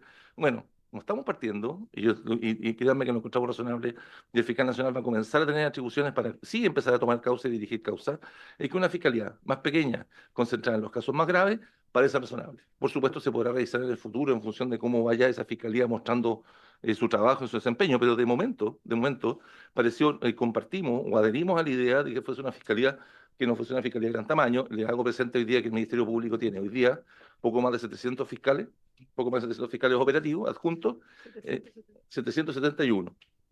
Y estamos entonces creando una fiscalía que tiene 30 fiscales nuevos, 34 fiscales nuevos. Entonces no es un aumento considerable, más bien un aumento pequeño, que es una fiscalía boutique, podríamos decir. Una cosa más pequeña, muy especializada. Esperamos que estén los más capacitados, los que tienen más experiencia en el combate al crimen organizado, concentrados en esto. Lo que nos ha demostrado la experiencia es que en el combate al crimen organizado, tan importante como disponer de fiscales es contar con buenos equipos de analistas. Prácticamente más de la mitad del trabajo, diría yo, de investigación de estos casos son los equipos de analistas. Luego, cuando se concibió este equipo y se acordó el proyecto y se presentó y se discutió con el Ejecutivo el plan de fortalecimiento, el Ejecutivo resolvió que esto iba a presentarse en dos proyectos distintos, cosa que nos pareció una buena iniciativa. Es decir, el plan de fortalecimiento se iba a tramitar por una cuerda y la Fiscalía Supraterritorial se iba a tramitar por una cuerda distinta y ambos iban a tener informes financieros diferentes. Es decir, porque respondían a lógicas distintas, respondían a principios distintos, a urgencias diferentes. El Ejecutivo tuvo sus razones y nos parecieron atendibles esos motivos. Esa es la explicación por la cual el plan de fortalecimiento se está tramitando hoy día en el Senado y ya se aprobó por lo menos la gradualidad del plan de fortalecimiento en el Senado, gradualidad que valoramos. La propuesta del Ejecutivo no alcanza aquello que nosotros habíamos estimado como necesario en lo que se refiere a aumento de fiscales, pero entendemos que es un gran esfuerzo, un esfuerzo muy valioso, y insisto, lo hemos dicho en el Senado, lo hemos dicho públicamente, valoramos el esfuerzo que se está haciendo. Y está esta otra fiscalía que se ha tramitado paralelamente. Esta Fiscalía Supraterritorial, cuando fue concebida inicialmente, cuando fue dimensionada y medida y conversada con justicia, era una fiscalía que se concebía, había consideración del vínculo con la Fiscalía Nacional como una fiscalía ubicada en Santiago. Entonces se dimensionó su tamaño, considerando que esta fiscalía se ubicase en Santiago. Y se ubicaba en Santiago en un solo lugar, pero sincerando, era en Santiago. ¿Por qué en Santiago? Porque eso nos permitía generar ciertas economías de escala en materia de administración. Hoy día, si usted crea una fiscalía nueva, una fiscalía regional nueva, tiene que crear una dirección ejecutiva regional, tiene que crear gerencias, tiene que crear una serie de equipos de apoyo y además fiscalías locales. Esta fiscalía supraterritorial, si lo ubicábamos en Santiago, podía la Fiscalía Nacional prestarle servicios, de manera que el equipo de apoyo, el equipo de soporte, pudiese descansar en gran medida de apoyo a la Fiscalía Nacional y requerir entonces un equipo no tan grande. Pero luego, como consecuencia del trabajo parlamentario, y una idea que también valoramos y que recogimos, del propio trabajo parlamentario, de la discusión parlamentaria de la reforma constitucional, se hizo evidente la conveniencia de que esta Fiscalía Supraterritorial tuviese delegaciones macrozonales.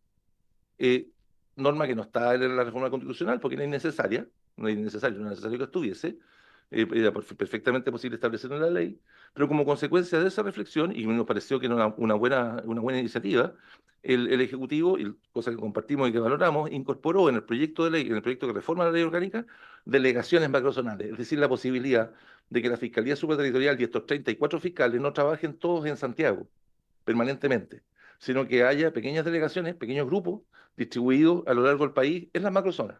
O sea, hay un grupo en la zona norte, hay un grupo en la zona sur, hay un grupo en la zona centro que no es la región metropolitana y otro grupo concentrado en Santiago.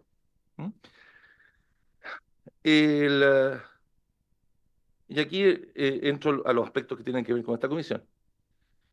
Como consecuencia de aquello, la planta que se definió para el funcionamiento de la Fiscalía Supraterritorial había quedado definida cuando se convirtió el plan de fortalecimiento. Y se había definido entonces, insisto, de forma paralela, que la ejecución de la implementación de la Fiscalía Supraterritorial requería una cierta planta que asumía que iba a estar ubicada en Santiago. Luego, cuando se incorporan las delegaciones macrozonales, que insisto, consideramos que es una buena idea, valiosa, ojalá tenga delegaciones macrozonales, la ubicación de estos fiscales en distintos lugares del territorio obliga a contar con personal de apoyo en distintas regiones. Y ya entonces ahí no es tan simple como dividir por 4 el personal que iba a estar trabajando en Santiago. Porque como ustedes saben, ahí no necesariamente se generan economías de escala. Entonces, para poder hacer posible esas delegaciones macrozonales, contar con la misma gente que estaba considerada en el informe financiero inicial no era suficiente. Y así lo hicimos presente el ministro, en una reunión en la que estuvo presente el ministro Cordero, estuvo la directora de presupuesto, estuvo el ministro de Hacienda. Antes de la presentación del proyecto, pedimos una reunión especial con el ministro de Hacienda para hacerle presente que este asunto nos preocupaba porque no alcanzaba. Es decir, que el proyecto es muy valioso, compartimos su contenido, pero la dotación que está concedida no nos permite crear delegaciones macrozonales. Es así de simple. O sea, están las delegaciones macrozonales en el proyecto, pero con la dotación que tiene el proyecto no nos permite crear las delegaciones macrozonales. Y necesitamos para ello un incremento adicional, que es un incremento adicional que como el que se está mostrando en la pantalla, que es básica, y que es pasar desde 87 funcionarios originales A 102. a 112. Esa es la diferencia. Que son los 87 funcionarios que estaban originalmente concebidos, pasar a 112 funcionarios, sin aumentar la planta de fiscales. Nos mantenemos con la planta de fiscales que está en el proyecto, eso no varía. Es el personal de apoyo el que tiene que cambiar. Básicamente analistas, abogados asistentes y profesionales. El informe es distinto, así es. Entonces, esto se aparte, esto no es el informe. Porque no fuimos suficientemente persuasivos. ¿Ok? O sea, parcialmente.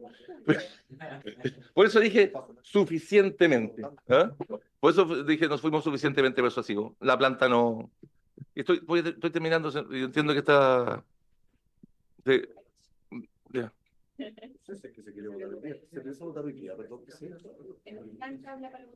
Pero voy a preguntar si está la posibilidad de diputados poder votar, porque dependería. Pero estoy terminando. Y, perdón, lo que pasa es que yo entiendo fiscal, pero tenemos cierre de la comisión a las 5 para poder extender. Yo no voy a dar el acuerdo para extender y por lo tanto, si queremos votarlo ahora y voy a pedir el acuerdo, necesitamos que termine el fiscal, si no, no vamos a alcanzar a votar. Creo yo. Ya.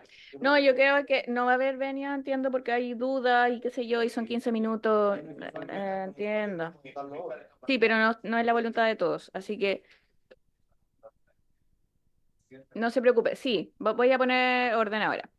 Fiscal, termine su presentación y vamos a continuar luego con las preguntas. Yo veo que es difícil votar hoy para responderle la pregunta, así que no creo que pongamos en votación hoy día el proyecto. Lo tendremos que ver a la vuelta a la distrital, la votación al menos. Así que fiscal puede continuar.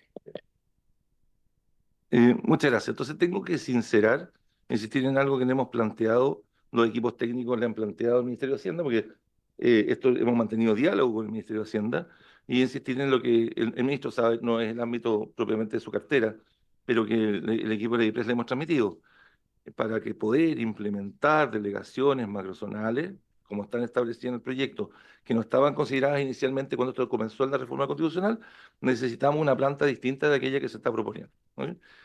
Luego, para poder tener, si aspiramos a tener. Y luego está el problema de la gradualidad. Y respecto al tema de la gradualidad, yo entiendo que es un tema que no es necesario que yo ahonde mucho y más bien un asunto de consideración política y de consideración financiera. Tal como lo decía ayer yo creo que más no quisiera ahondar respecto a la importancia que tiene esta herramienta en la persecución del crimen organizado. No, creo que no es necesario que, no quiero abusar del tiempo, no es necesario, no creo que si está algo que usted lo estime necesario, creo que no, ya he andado bastante respecto a la importancia que tiene estratégica en el combate al crimen organizado. Hay pocos proyectos más adicionales los cuales podrían ser más rentables en lo que se refiere a la persecución del crimen organizado, lo que uno podría decir de dónde invierto, pero que hay pocos proyectos más en los cuales uno podría decir, mira, en esto vale la pena invertir.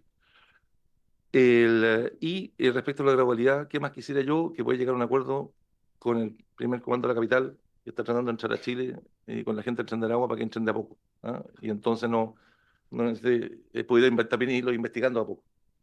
pero, pero entiendo también que hay ciertas necesidades, pero hacer presente que este proyecto es un proyecto que implica un aumento en lo que se refiere al presupuesto de la Fiscalía. ¿Puedo ir? ¿Está en la lámina?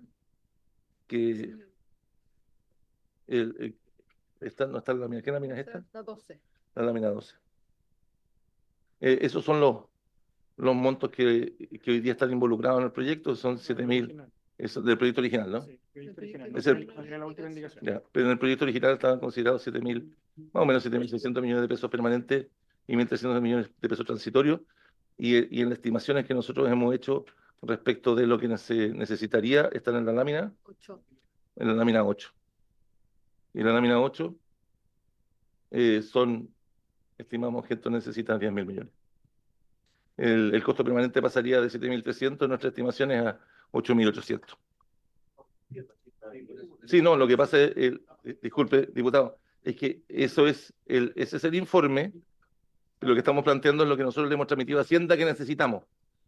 ¿Ah? Y eso, eso Entonces, por favor, el- tenemos 2.500 millones de pesos. ahora, es lo que está en la lámina, son 8.800 millones de pesos, pero yo entiendo que a veces en cuentas fiscales ustedes ven sumas mucho más considerables, pero nosotros sí son importantes, porque ya la Fiscalía Supraterritorial basó, y creo que recuerdo algo que les planteé al inicio, se diseñó sobre la base de aprovechar ciertas economías de escala de la Fiscalía, de su ubicación, la Fiscalía Nacional, y ahora la estamos trasladando a regiones, y no es siempre fácil generar esas economías de escala en regiones, y créanme que están diseñadas de una forma bastante rígida y austera. Entonces, yo entiendo que para ustedes pueden parecer sumas que a veces no son considerables, considerando la cantidad de fondos que usted maneja, pero que para nosotros son bastante importantes en el marco de este proyecto.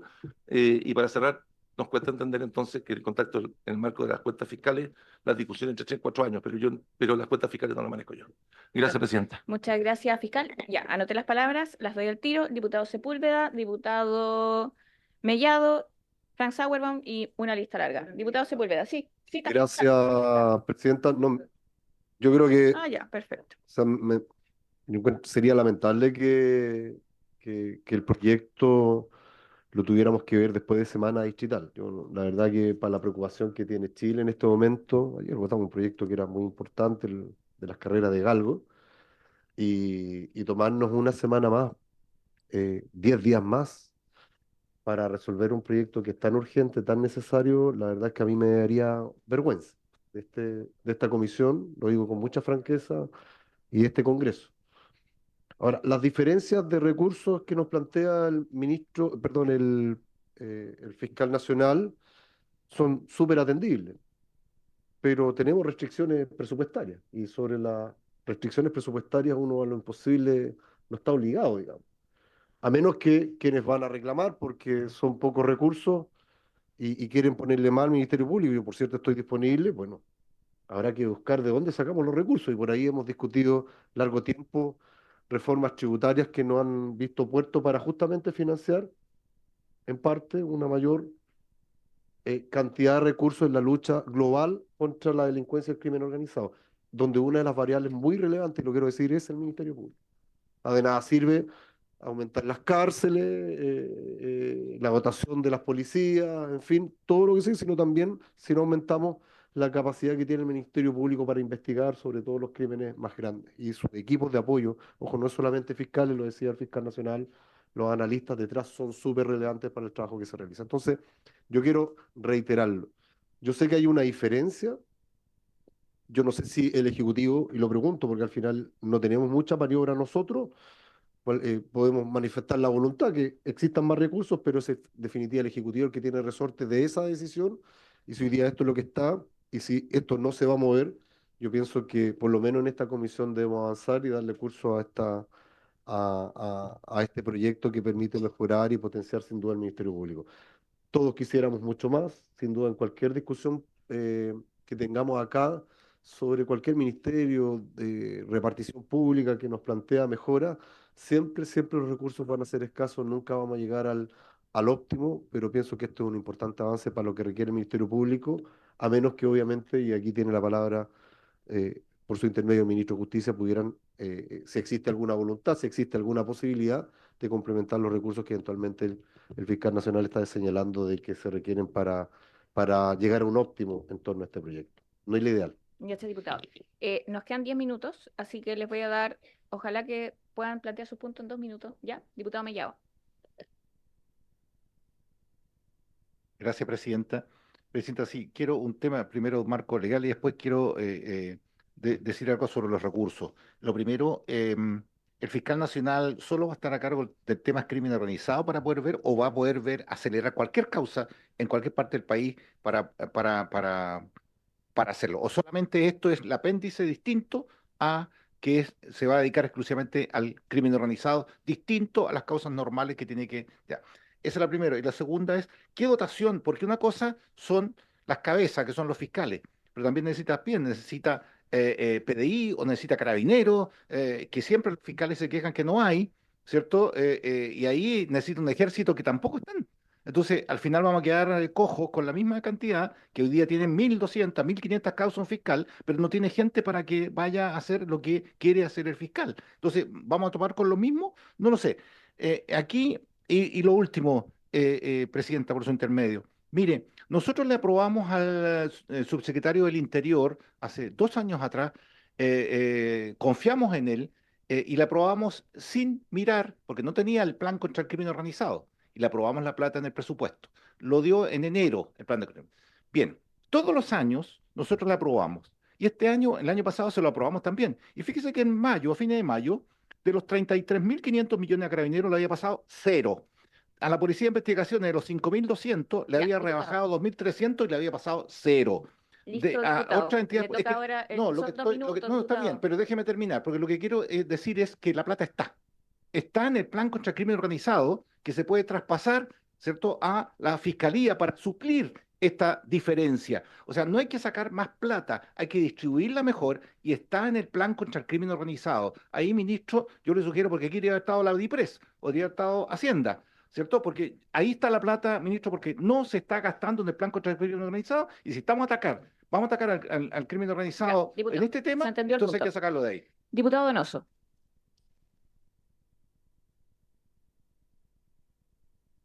Gracias, Presidenta. Hay dos temas. Uno, no me queda claro en el proyecto que estén las macrozonas. No sé acaso es lo que se pretende o lo que está, porque en el comparado que tenemos en las manos no está en las macrozonas. Uno. Dos, con este número de dotación que estaríamos en condiciones de votar hoy día, si es que está a la disposición de los parlamentarios, ¿la Fiscalía es capaz de combatir el nivel de crimen organizado que tenemos hoy día? Le pregunto por su intermedio al fiscal nacional. Y tres, la diferencia económica entre lo ideal planteado por el fiscal nacional y el monto que cuesta esta indicación, que son 7.691 millones, es alrededor de 1.200 millones de pesos anuales. ¿Es imposible asumir esa carga a largo plazo para el Estado?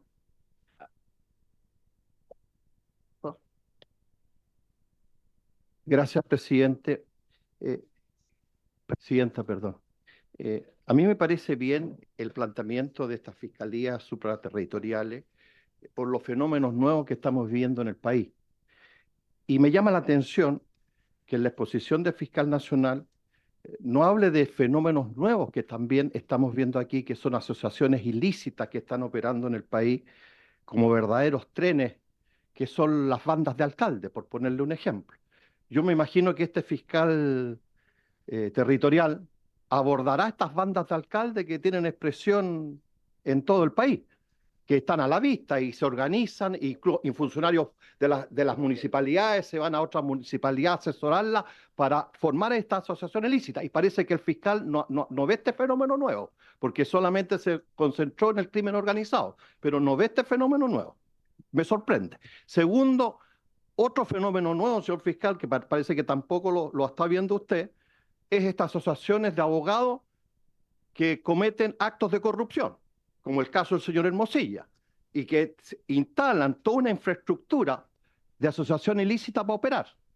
Y parece que tampoco lo está viendo el fiscal nacional, ese nuevo tipo de asociación ilícita. Entonces, mi pregunta ¿Es acaso este fiscal supraterritorial también se va a preocupar de estos nuevos fenómenos, señor fiscal nacional, que me parece que usted no los está viendo y solamente está viendo el crimen organizado a través del narcotráfico, otro tipo de organizaciones, pero no está viendo este otro tipo de asociaciones ilícitas que están generando más daño o tanto daño como el crimen organizado? Y segundo, Presidenta, a mí me sorprende, y primera vez que lo veo en esta comisión, que el gobierno mande un informe financiero, que yo me imagino que está de acuerdo el gobierno o la institución, la DIPRES, con la institución sobre el informe financiero y que el fiscal nos venga a pedir más plata. Yo primera vez que veo una situación tan insólita porque no la había visto nunca. ¿Ah? En presencia incluso del ministro de Justicia, que yo me imagino que el ministro de Justicia será el que habrá concordado con la DIPRES este informe financiero. Y viene el señor fiscal a decirme yo quiero más plata. ¿Verdad que me parece una cosa que no había visto nunca en el Congreso ni en esta comisión? Entonces me gustaría una explicación, porque me parece una falta de respeto que el fiscal haga este planteamiento, porque yo me imagino que esto está concordado con la DIPRES. Diputado Boris Barrera.